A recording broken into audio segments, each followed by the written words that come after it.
So hello guys, it's Uday this side. और मेरी online teaching का आज पहला वीडियो मैं बनाने जा रहा हूँ। तो मैं आपका बहुत बहुत वेलकम करता हूँ मेरे यूट्यूब चैनल पर। और आज का हमारा टॉपिक रहने वाला है सेल मेम्ब्रेन। तो सेल मेम्ब्रेन के बारे में देखते हैं। Cell membrane is the gate keeper of the cell. Cell membrane को हम gate keeper of the cell भी कहते हैं। Cell membrane selectively permeable membrane भी होती है, बिकॉज ये डिसाइड करती है कि कौन अंदर आएगा कौन बाहर चला जाएगा। ये सब डिसाइड कौन करता है? हमारी सेल मेम्ब्रेन। इसको हम प्लाज्मा मेम्ब्रेन भी कहते हैं और प्लाज्मोलेमा भी कहते हैं। ये इसके दूसरे नाम है, निकनेम्स हैं इसके। ठीक है। 1950 के बाद में जब इलेक्ट्रॉन माइक्रोस्कोप की डिस्कवरी हुई थी, तब जाकर हमें सेल मेम्ब्रेन के डिटेल स्ट्रक्चर के बारे में पता चला था। उससे पहले हम सेल मेम्ब्रेन के बारे में ज़्यादा जानते नहीं थे, क्योंकि हमारे पास में माइक्रोस्कोप बहुत अच्छे नहीं थे। अगर हमें हमारी बॉडी से किसी सेल को निकाल कर सेल मेम्ब्रेन की स्टडी करनी हो, तो हम सबसे इजी जो सेल को यूज़ कर सकते हैं वो होती है रेड ब्लड सेल। तो रेड ब्लड सेल को हम ले लेंगे, बिकॉज उसके अंदर सेल ऑर्गेनली ज़्यादा नहीं होते हैं, तो हम अच्छी तरीके से सेल मेम्ब्रेन को स्टडी कर सकते हैं। तो जब हमने आरबीसी को स्टडी किया, तब हमें क्या पता चलता है कि आरबीसी के अंदर 52% ऑफ पोर्शन किसका होता है?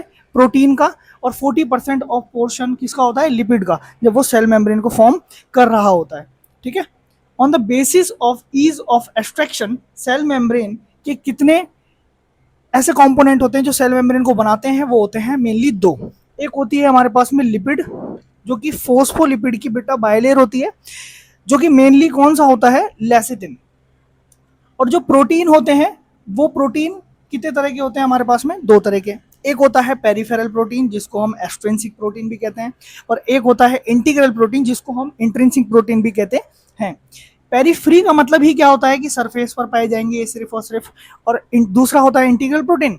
इंटीग्रल प्रोटीन जो सेल मेम्ब्रेन है उसको एक्रॉस करते हुए पाए जाते हैं। अब एक्रॉस करते हुए भी कितने पाए जाएंगे? अगर आधा धसा हुआ है तो पार्शियली बरीड, और पूरा धसा हुआ है, आर पार है, तो उसको बोलते हैं टोटली बरीड। ठीक है। सो आइए हम देखते हैं स्ट्रक्चर ऑफ सेल मेम्ब्रेन को। So structure of cell membrane जो होता है वो किसने समझाया है? फ्लूइड मोज़ेक मॉडल ने। ये फ्लूइड मोज़ेक मॉडल दिया किसने था? सिंगर और निकलसन, दो साइंटिस्ट थे, उन्होंने मिलकर ये फ्लूइड मोज़ेक मॉडल दिया था। दिया कब था? 1972 में ये दोनों ने मॉडल मिलकर दिया था। This model explain the quasi fluid nature of the cell membrane. ये जो मॉडल है ये सेल मेम्ब्रेन का क्वाजी फ्लूइड नेचर को समझाता है। What do mean by quasi fluid nature? Quasi fluid का मतलब होता है ना तो सेल मेम्ब्रेन प्योरली सॉलिड होती है और ना ही सेल मेम्ब्रेन प्योरली लिक्विड होती है। बजाय ये कैसी होती है? सॉलिड भी और लिक्विड भी, मतलब सेमी सॉलिड होती है। ठीक है। एकदम थिक होती है मतलब। ठीक है। ये इसका स्ट्रक्चर है सेल मेम्ब्रेन का, जिसमें मैंने जो ये ब्लैक कलर से बनाए हैं, ये ब्लैक कलर से फोस्फोलिपिड की बाई लेयर मैंने यहाँ पर बना रखी है। और जो मैंने यहाँ पर ये ग्रीन कलर से और जो रेड कलर से मैंने बनाए हैं, ये क्या है? प्रोटीन्स हैं। जो ग्रीन कलर से मैंने यहाँ पर प्रोटीन्स बनाई है, वो मैंने सरफेस पे बनाई है, आपको दिख रहा होगा। वो पेरीफेरल प्रोटीन है, बिकॉज पेरीफेरल का मतलब ही क्या होता है? सरफेस पे पाए जाने वाला। तो पेरीफेरल प्रोटीन कहाँ पाई जाती है? सरफेस पर, और सिर्फ बाहर वाली सरफेस पे पाई जाती है, अंदर वाली सरफेस पे नहीं पाई जाती है। और जो रेड कलर का हमारे पास में प्रोटीन है, वो प्रोटीन इंट्रिंसिक प्रोटीन है, क्योंकि वो सेल मेम्ब्रेन के अक्रॉस आ रखे हैं। ठीक है। जो टोटली एक्रॉस आ रखे हैं, जो पूरे धसे हुए हैं, उनको बोलते हैं टोटली बरीड इंट्रिंसिक प्रोटीन, और जो आधे धसे होते हैं उनको बोलते हैं पार्शियली बरीड इंट्रिंसिक प्रोटीन। अगली बात समझ में। और साथ में ही सेल मेम्ब्रेन में कोलेस्ट्रॉल भी होता है स्टेबिलिटी के लिए। ये सेल मेम्ब्रेन की स्टेबिलिटी को डिसाइड करता है, सेल मेम्ब्रेन को स्टेबल करके रखता है। और साथ में ही ग्लाइकोलिपिड पाया जाता है और ग्लाइकोप्रोटीन भी पाया जाता है। अब समझेंगे ग्लाइकोलिपिड क्या है। इधर जो इधर ग्लाइकोलिपिड है, what do mean bye glyco? Glyco मतलब होता है शुगर। ठीक है। तो ये ग्लाइको जो वर्ड है वो शुगर के लिए यूज किया गया है। अगर वो लिपिड के ऊपर पाया जा रहा है तो उसका नाम हो जाएगा ग्लाइकोलिपिड।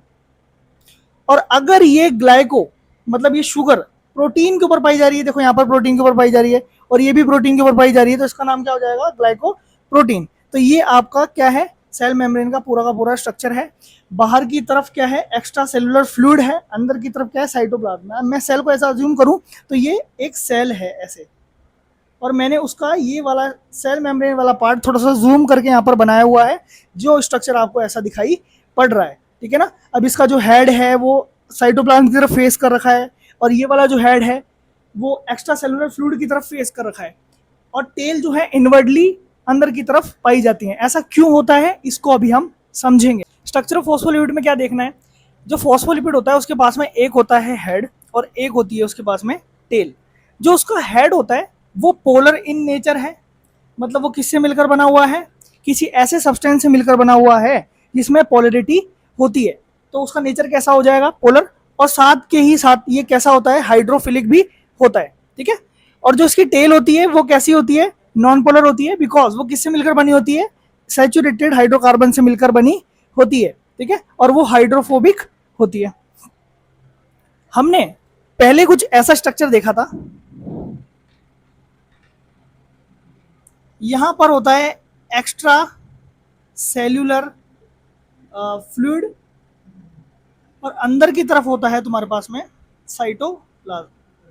तो साइटोप्लाज्म की तरफ भी किसने फेस किया हुआ है, हेड ने, और एक्स्ट्रा सेल्यूलर फ्लूइड की तरफ भी किसने फेस किया हुआ है, हेड ने। और टेल कहाँ है, दोनों इनवर्डली हैं, अंदर की तरफ लगी हुई हैं। ऐसा क्यों होता है, बिकॉज ये फ्लूइड है। फ्लूइड मतलब ये एक तरह से वाटर है, जल है। इस जल की तरफ वही हो सकता है जो इस जल से प्यार करता हो। तो जो हेड होता है उसका नेचर देखिए कैसा है, हाइड्रोफिलिक है उसका नेचर। और हाइड्रोफिलिक नेचर का मतलब होता है वो वाटर से लव करता है, मतलब वाटर लविंग स्पीशीज है। अगर ये वाटर लविंग स्पीशीज है तो ये वाटर की तरफ ही होगी, इसलिए ये बाहर की तरफ भी हेड होता है और अंदर की तरफ भी हेड होता है, बिकॉज साइटोप्लाज्म ही तो एक प्लाज्म ही है, और प्लाज्म का मतलब ही क्या होता है, फ्लूइड।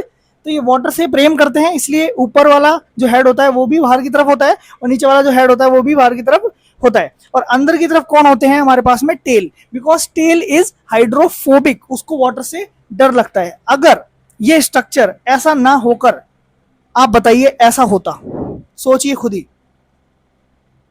टेल बाहर की तरफ होती तो बाहर भी क्या है, फ्लूइड, और अंदर भी क्या है, फ्लूइड। तो ये टेल फ्लूइड से डरती और ये टेल भी फ्लूइड से डरती और टेढ़ी मेढ़ी भागती, तो ये स्ट्रक्चर को बिगाड़ सकती थी। इसलिए ये स्ट्रक्चर ऐसा ना पाया जाकर ऐसा पाया जाता है। आइए देखते हैं movement in cell membrane. Cell membrane में कितने तरह के मूवमेंट होते हैं, तो मेनली दो तरह के मूवमेंट होते हैं। एक मूवमेंट होता है हमारे पास में लेटरल मूवमेंट और दूसरा होता है फ्लिप फ्लॉप मूवमेंट। जो लेटरल मूवमेंट होता है वो लिपिड भी कर सकते हैं और प्रोटीन भी कर सकते हैं, मतलब लिपिड लिपिड के साथ भी कर सकता है और लिपिड प्रोटीन के साथ भी कर सकता है। इसके अंदर होता क्या है, जैसे मान लो ये लिपिड है और इसके पास में कौन है, ये प्रोटीन, तो प्रोटीन आ जाएगा लिपिड की साइड पे और लिपिड आ जाएगा प्रोटीन की साइड पे, तो ये आपस में से लेटरली चेंज हो जाएंगे। इस तरह के मूवमेंट को कहते हैं लेटरल मूवमेंट, शिफ्ट हो जाएंगे आपस में, ठीक है ना। और फ्लिप फ्लॉप मूवमेंट एक बहुत ही रेयर मूवमेंट है और ये सिर्फ कौन करते हैं, फोस्फोलिपिड की बाइलेयर करती है। इसमें होता क्या है एक्चुअल में, जो ऊपर वाला फोस्फोलिपिड है वो फ्लिप करके नीचे की तरफ आ जाता है और नीचे वाला जो फोस्फोलिपिड है वो फ्लिप करके ऊपर की तरफ आ जाता है। और ये दोनों के दोनों मूवमेंट डिसाइड करते हैं सेल की फ्लूइडिटी को। सेल मेम्ब्रेन में कितना फ्लूइडिटी है उसको डिसाइड कौन करता है, ये दोनों मूवमेंट डिसाइड करते हैं। जिन सेल्स के अंदर ये मूवमेंट बहुत अच्छी तरीके से चल रहे होते हैं वो सेल की सेल मेम्ब्रेन बहुत ज्यादा फ्लूइड होती है। तो देखते हैं सेल मेम्ब्रेन के अक्रॉस जो ट्रांसपोर्ट ऑफ द मॉलिक्यूल है वो कितने टाइप के होते हैं, दो टाइप के होते हैं। एक होता है पैसिव ट्रांसपोर्ट, एक होता है एक्टिव ट्रांसपोर्ट। पैसिव ट्रांसपोर्ट वो ट्रांसपोर्ट होता है जिसके अंदर एनर्जी यूज नहीं होती है, कोई एनर्जी का लॉस नहीं होता, यहाँ पर एनर्जी खर्च नहीं की जाती है। Substance moves from high concentration to its low concentration. कोई सा भी मॉलिक्यूल या कोई सा भी सब्सटेंस उसके हाई कॉन्सेंट्रेशन से उसकी लो कॉन्सेंट्रेशन की तरफ चला जाता है, ऐसा ही हमेशा होता है, ठीक है। एक्टिव ट्रांसपोर्ट वो वाला ट्रांसपोर्ट है जिसके अंदर एनर्जी खर्च की जाती है, एनर्जी खर्च की जाती है। साथ में क्या होता है, substances move opposite to the concentration gradient, मतलब लो कॉन्सेंट्रेशन से काय की तरफ जाता है, हाई कॉन्सेंट्रेशन की तरफ, हमेशा कॉन्सेंट्रेशन ग्रेडियंट के अपोजिटली मूव करता है, मतलब कम से ज्यादा की तरफ जाता है। तो आइए देखते हैं, एक छोटा सा एग्जांपल लेते हैं। जैसे मैं समझाऊं कि यहाँ पर कोई मॉलिक्यूल है और वो मॉलिक्यूल बहुत ज्यादा अमाउंट में है, तो वो सीधा क्रॉस करके नीचे आ सकता है और यहां पर मान लो उसका अमाउंट कम है, तो ये डायरेक्टली फोस्फोलिपिड की बाइलेयर को क्रॉस करके आ सकता है। इसी को बोलते हैं डिफ्यूजन। क्या बोलते हैं, डिफ्यूजन। और ये जो मॉलिक्यूल है ये मॉलिक्यूल मस्टली नॉन पोलर होना चाहिए।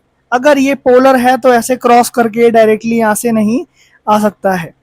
तो जो ये नॉन पोलर मॉलिक्यूल्स होते हैं, वो non polar molecules directly phospholipid की बाई लेयर से डायरेक्टली क्रॉस करके डिफ्यूज होकर आ जाते हैं। इनकी यहाँ पर कॉन्सेंट्रेशन ज़्यादा है, यहाँ पर कॉन्सेंट्रेशन कम है। ज़्यादा कॉन्सेंट्रेशन से कम कॉन्सेंट्रेशन की तरफ मूव करने को ही क्या बोलते हैं? डिफ्यूजन कहते हैं। ऐसे ही मैं मान लूँ कि इधर की तरफ भी कोई मॉलिक्यूल है वो बहुत ज़्यादा है और इधर की तरफ मॉलिक्यूल है वो बहुत कम है, तो यहाँ से डिफ्यूजन हो रहा है। लेकिन ये डिफ्यूजन देखिए आप प्रोटीन के अंदर हो रहा है। एक फैसिलिटी प्रोवाइड की जा रही है, एक टनल दी जा रही है, एक चैनल दी जा रही है। क्यों दी जा रही है? क्योंकि ये बेटा पोलर मॉलिक्यूल है और पोलर मॉलिक्यूल फोस्फोलिपिड की बाई लेयर के थ्रू क्रॉस करके नहीं जा सकता, बिकॉज इसका जो हेड होता है वो हेड भी कैसा होता है? पोलर। और ये मॉलिक्यूल भी क्या है? पोलर। तो पोलर और पोलर दोनों एक दूसरे को अट्रैक्ट कर लेंगे, इसको क्रॉस ही नहीं होने देगा ये, इसलिए इसको यहां से प्रोटीन से पास कराकर भेजा जाता है। यहाँ इसकी कॉन्सेंट्रेशन हाई है, यहाँ इसकी कॉन्सेंट्रेशन लो है, ये भी एक तरह का डिफ्यूजन है, लेकिन इसमें फैसिलिटी प्रोवाइड की जा रही है, इसलिए इसका नाम होता है फैसिलिटेट डिफ्यूजन। एक वर्ड और समझाना चाहता हूं मैं आपको, ऑस्मोसिस। क्या होता है ऑस्मोसिस? ऑस्मोसिस का मतलब होता है diffusion of water from the low concentration of solute to the high concentration of the solute. मतलब जहां पर सॉल्यूट कम होता है वहां पर से वाटर मूव करके कहां जाता है? जहां पर सॉल्यूट ज्यादा होता है। मतलब एक आप रूल याद रख लेंगे, जहां पर सॉल्यूट ज्यादा होता है उसके पीछे सॉल्वेंट भागने लग जाता है। दूसरा मूवमेंट क्या है आपके पास में? Active transport. और एक्टिव ट्रांसपोर्ट के अंदर मैं ये सब आपको बता चुका हूं। यहाँ पर आप देखते हैं एक्टिव ट्रांसपोर्ट के अंदर मान लीजिए कैसे होता है एक्टिव ट्रांसपोर्ट। जैसे मान लें यहाँ पर इसकी कॉन्सेंट्रेशन कम है और इस जगह इसकी कॉन्सेंट्रेशन बहुत ज्यादा है, और आपको कॉन्सेंट्रेशन ग्रेडियंट के अपोजिटली क्या करना है? ये मूवमेंट करवाना है। तो मूवमेंट हो तो जाएगा, लेकिन उसके लिए कोई रुपया खर्च करना पड़ेगा, तो एटीपी यूज करनी पड़ेगी। यहाँ पर एनर्जी यूटिलाइज की जा रही है और एनर्जी यूटिलाइज हो रही है, इसलिए कौन सा मूवमेंट है? ये एक्टिव मूवमेंट है, एक्टिव ट्रांसपोर्ट है ना। यहाँ से एक्टिवली चीजों को मूव करके लेके जाया जा रहा है, ठीक है। और इसका एग्जाम्पल है सोडियम पोटेशियम पंप, हमारी सेल मेम्ब्रेन पर पाया जाता है। Thank you. आई होप आपको वीडियो बहुत अच्छा लगा होगा, है ना। मैंने मेरी पूरी मेहनत करी है इसको बनाने के अंदर। प्लीज़ मेरी वीडियो को लाइक करें, सब्सक्राइब करें, है ना, और फॉलो करें, ठीक है ना। Thank you.